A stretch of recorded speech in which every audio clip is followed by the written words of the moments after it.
गेल्या अनेक वर्षापासून जर आपण इतिहास पाहिला वायफळचा तर आपल्या गावाच्या आजूबाजूनं यात्रा होत होती.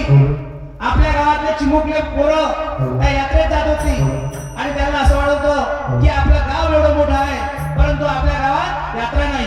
हे दुर्भाग्य होतं. आता आपल्या गावाचं भाग्य बदललं.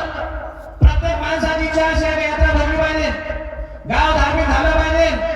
कुठलाही राजकीय पक्ष असो, जात पात धर्म पंथ भेदभाव विसरून आपल्याला या एका ठिकाणी यायचं आहे आणि एक आदर्श गाव कसं आपलं होईल, धार्मिक गाव कसं होईल याकडे आपण लक्ष दिलं पाहिजे.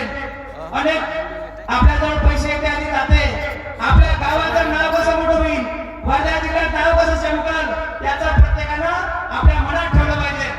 मी जेव्हा वर्गणी मागायला जात होतो तेव्हा लोकांना मागच्या वर्षी खूप त्रास झाला, पण मी वादा करणारा माणूस आहे. जो शब्द दिला तो फळ बसतो. कारण मी याच ठिकाणी बसलो होतो आणि मागच्या वेळी सांगितलं होतं की आपल्या या गावात राम लक्ष्मण सीताची मूर्ती लोक विसरले होते, परंतु मी विसरलो नव्हतो. मी लोकांना भेटलो पण आपल्या गावात राम लक्ष्मण सीताची मूर्ती आली पाहिजे. आणि प्रत्येकाच्या घरी जेव्हा गेलो मागच्या वर्षी त्रास झाला. हे बिचारे लहान लहान वयात जे पोरं होते 5 याचं आपण कौतुक केलं पाहिजे.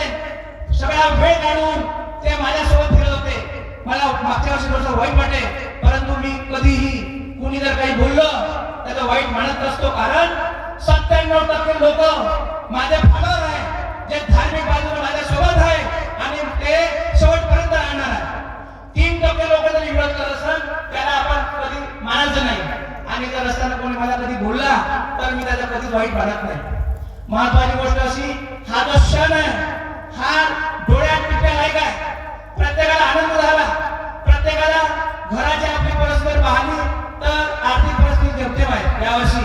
परंतु मला वाटलं होत नव्हतं की लोक पैसे देईल. पटकन बिचारे गरीब लोकांच्या घरी जर जाण, कधी कधी माणसाला वाईट वाटते, त्याच्या घरी जायला जागा नसते, वर टीन आहे, पटकन 1,000 रुपये आणून देते. गुरुजी तुम्हाला ते वाटत झाल्या, आम्हाला थोडं बेकार वाटते. ते जे 5 पोर होते ते 5 पोर पाहत राहते किंवा अशी परिस्थिती असून सुद्धा ते 22 तारखेची वाट पाहत होते. आणि हळूहळू ती 22 तारीख आली. आपल्याला आजपासून शपथ घ्यायची आहे की या ठिकाणी प्रत्येक माणसाला आलं पाहिजे, हे पूर्ण परिसर भरला पाहिजे, इकडे सुद्धा बसायला जागा नसली पाहिजे. अशा पद्धतीचं आपल्याला काम करायचं आहे. जे त्या एरियातले 5-6 पोरं आहेत, खरोखरच मी अनेक 1989 पासून काम करतो या क्षेत्रात. मला माहित नसत, परंतु मी केव्हा विचारलं तर मला तारीख तुम्हाला सांगू शकतो. 1990 पासून मी या क्षेत्रात काम करतो. आणि खरोखरच या ठिकाणी जेव्हा मी आलो खूप आनंद झाला. लोक मला फोन करते, कुठे लवकर या आपल्याला जायचं. अरे मी तर जाणार झालो कारण मला गरज आहे, परंतु या ठिकाणचं जे प्रेम भेटलं, त्या स्थळावरचं प्रेम भेटलं ते मी आयुष्यात कधी विसरणार नाही. आणि हे जे यात्रा आहे, यात्रा आपल्याला मरेपर्यंत अखंड अशी ठेवायची आहे. या बरोबर आहे का चुकलं? तुम्ही जोरात टाळ्या वाजवा. कारण त्या यात्रेचं नाव आपल्या जिल्ह्यात द्यायचं आहे, ग्रामपंचायतीने ठरवण्याचं आहे.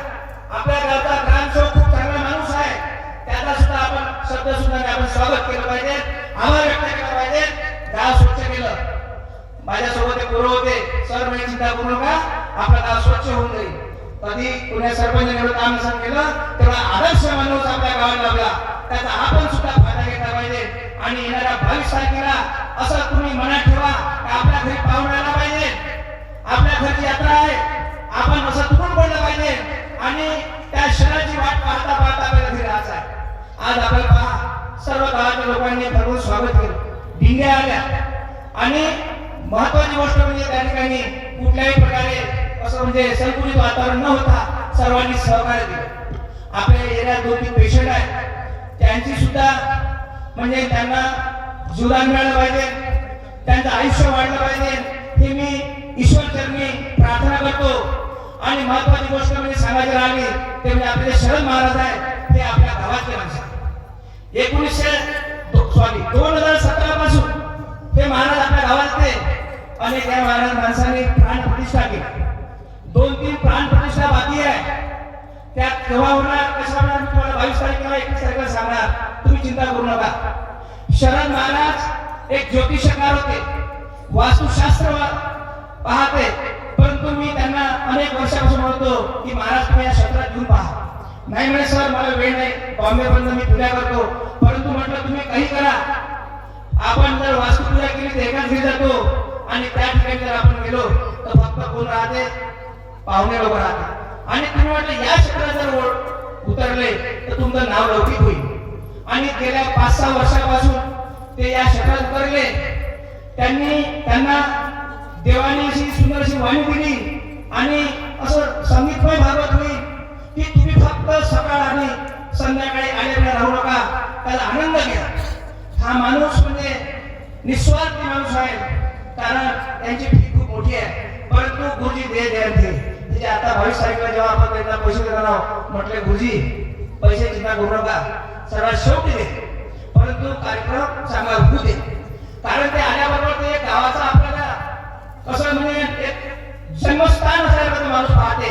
आणि म्हणून आपल्या सर्व गावाच्या वतीने मी त्यांना आभार व्यक्त करतो. एका पुढे सुद्धा त्यांना दीर्घायुष्य लाभो, त्यांची चांगली प्रगती हो आणि या क्षेत्रात पूर्ण हातखंड असला पाहिजे, हे सुद्धा महत्वाची गोष्ट आहे.